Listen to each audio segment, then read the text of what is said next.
আপুনি জানেনে ৰাতিপুৱা খালী পেটত কেঁচা হালধি খালে কি হয়? সজিনা খালে শৰীৰৰ কোনটো বেমাৰ দ্ৰুত নিৰাময় হয়? কোনটো সময়ত কণী খোৱাটো উত্তম? এনেকুৱা ধৰণৰ আৰু কিছুমান নজনা প্ৰশ্নসমূহৰ উত্তৰ জানিবলৈ আমাৰ লগতে ভিডিঅ'টোৰ শেষলৈকে থাকিব বুলি আশা ৰাখি ভিডিঅ'টো আৰম্ভ কৰিছোঁ।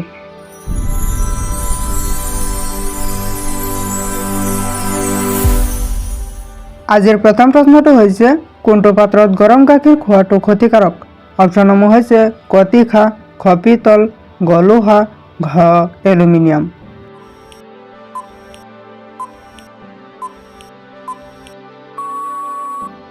ইয়াৰ ভিতৰত শুদ্ধ উত্তৰটো হ'ব অপশ্যন ঘ এলুমিনিয়াম। এলুমিনিয়ামৰ পাত্ৰত গৰম গাখীৰ খোৱাটো ক্ষতিকাৰক। আমি আহিছোঁ পৰৱৰ্তী প্ৰশ্নটোলৈ। মূলাই কোনটো ৰোগ নিৰাময় কৰে?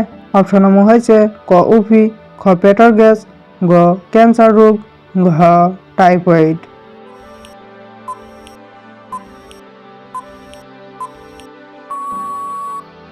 ইয়াৰ ভিতৰত শুদ্ধ উত্তৰটো হ'ব অপশ্যন খ পেটৰ গেছ। মূলাই পেটৰ গেছ নিৰাময় কৰে। আমি আহিছোঁ পৰৱৰ্তী প্ৰশ্নটোলৈ। মৌৰ সৈতে কি মিহলাই খালে ডিঙিৰ বিষ দ্ৰুত কমি যায়? অপশ্যনসমূহ হৈছে ক নেমুৰ ৰস, খ চেনি, গ আদাৰ ৰস, ঘ জলকীয়া।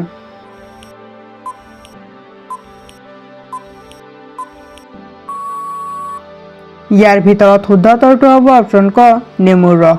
মৌৰ সৈতে নেমুৰ ৰস মিহলাই খালে ডিঙিৰ বিষ দ্ৰুত কমি যায়। আমি আহিছোঁ পৰৱৰ্তী প্ৰশ্নটোলৈ। কোনটো ফলত আইৰণ বেছি থাকে? অপশ্যনসমূহ হৈছে ক লিচু, খ কঁঠাল, গ কল, ঘ আপেল।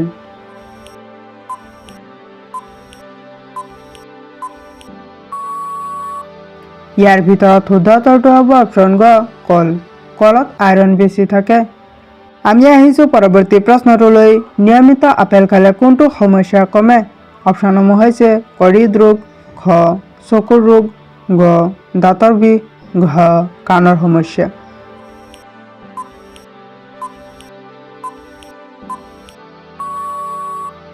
ইয়াৰ ভিতৰত শুদ্ধ উত্তৰটো হ'ব অপশ্যন ক হৃদৰোগ। নিয়মিত আপেল খালে হৃদৰোগৰ সমস্যা কমে। আমি আহিছোঁ পৰৱৰ্তী প্ৰশ্নটোলৈ। কোনটো আহাৰ খালে তেজ বৃদ্ধি হয়? অপশ্যনসমূহ হৈছে ক মিঠাই, খ কণী, গ বিস্কুট, ঘ পালেং শাক।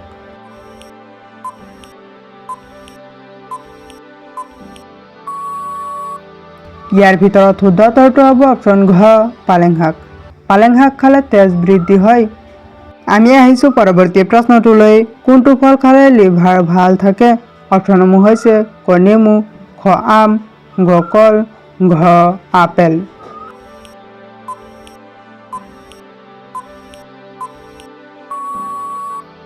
ইয়াৰ ভিতৰত শুদ্ধ উত্তৰটো হ'ব অপশ্যন ক নেমু। নেমু খালে লিভাৰ ভাল থাকে। আমি আহিছোঁ পৰৱৰ্তী প্ৰশ্নটোলৈ। খালী পেটত কি খোৱাটো আটাইতকৈ উপকাৰী? অপশ্যনসমূহ হৈছে ক চাহ, খ পানী, গ কফি, ঘ আপেল।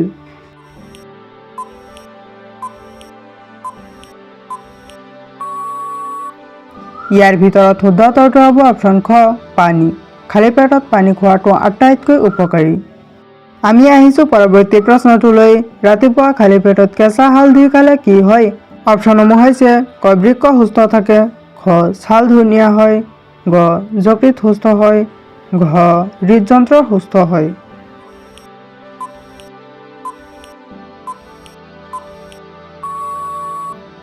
ইয়াৰ ভিতৰত শুদ্ধ উত্তৰটো হ'ব অপশ্যন ঘ হৃদযন্ত্ৰ সুস্থ হয়।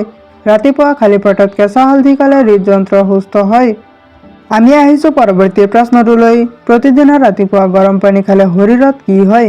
অপশ্যনসমূহ হৈছে ক কিডনীত পাথৰ নহয়, খ হাড় মজবুত হয়, গ হজম শক্তি বৃদ্ধি হয়, ঘ কঁকালৰ বিষ কমে।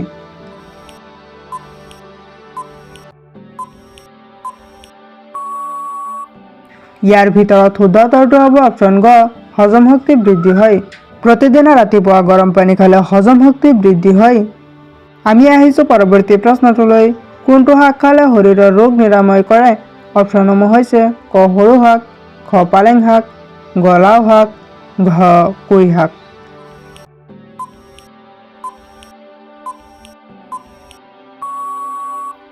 ইয়াৰ ভিতৰত শুদ্ধ উত্তৰটো হ'ব অপশ্যন খ পালেং শাক।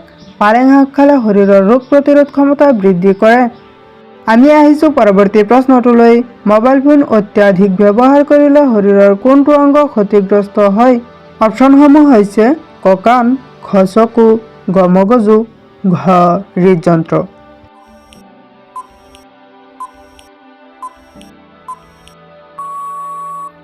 ইয়াৰ ভিতৰত শুদ্ধ উত্তৰটো হ'ব অপশ্যন খ চকু। মোবাইল ফোন অত্যাধিক ব্যৱহাৰ কৰিলে চকু ক্ষতিগ্ৰস্ত হয়। আমি আহিছোঁ পৰৱৰ্তী প্ৰশ্নটোলৈ। সজিনা খালে শৰীৰৰ কোনটো বেমাৰ দ্ৰুত নিৰাময় হয়? অপশ্যনসমূহ হৈছে ক ডায়েবেটিছ, খ জণ্ডিছ, গ কেঞ্চাৰ, ঘ হাঁপানি।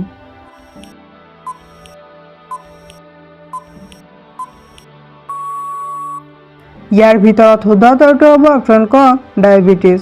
সজিনা খালে শৰীৰৰ ডায়েবেটিছ বেমাৰ দ্ৰুত নিৰাময় হয়। আমি আহিছোঁ পৰৱৰ্তী প্ৰশ্নটোলৈ। 1 মিনিটত মানুহৰ হৃদস্পন্দন কিমান বাৰ হয়? অপশ্যনসমূহ হৈছে ক 65 বাৰ, খ 70 বাৰ, গ 72 বাৰ, ঘ 74 বাৰ।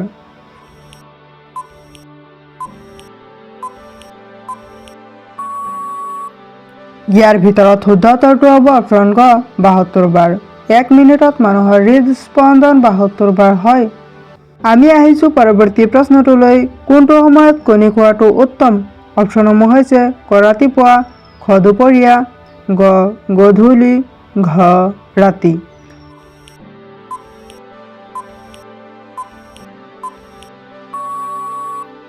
ইয়াৰ ভিতৰত শুদ্ধ উত্তৰটো হ'ব অপশ্যন ক ৰাতিপুৱা।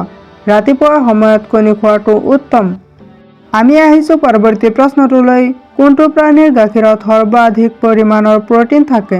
অপশ্যনসমূহ হৈছে ক গৰু, খ ছাগলী, গ ভেড়া, ঘ গাধ।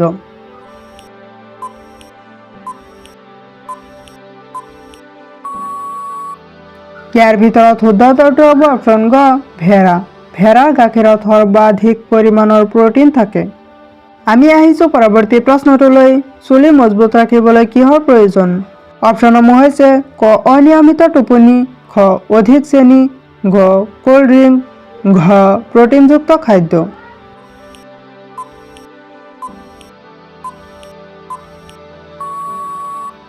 ইয়াৰ ভিতৰত শুদ্ধ উত্তৰটো হ'ব অপশ্যন ঘ প্ৰ'টিনযুক্ত খাদ্য। চুলি মজবুত ৰাখিবলৈ প্ৰ'টিনযুক্ত খাদ্য খোৱা প্ৰয়োজন। আমি আহিছোঁ পৰৱৰ্তী প্ৰশ্নটোলৈ। পকা আম খালে কোনটো ৰোগ সম্পূৰ্ণৰূপে আৰোগ্য হয়? অপশ্যনসমূহ হৈছে ক জ্বৰ, খ বিপি, গ থাইৰয়ড, ঘ ডায়েবেটিছ।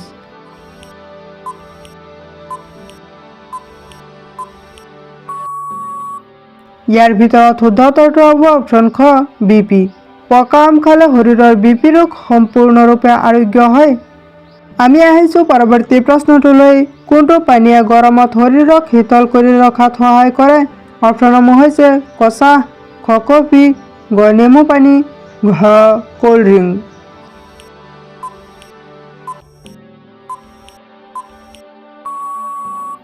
ইয়াৰ ভিতৰত শুদ্ধ উত্তৰটো হ'ব অপশ্যন গ নেমু পানী।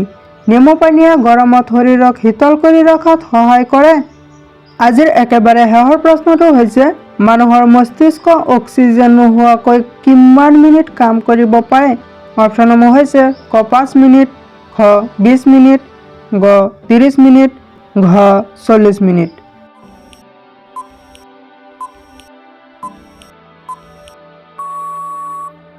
ইয়াৰ ভিতৰত শুদ্ধ উত্তৰটো হ'ব অপশ্যন ক 5 মিনিট।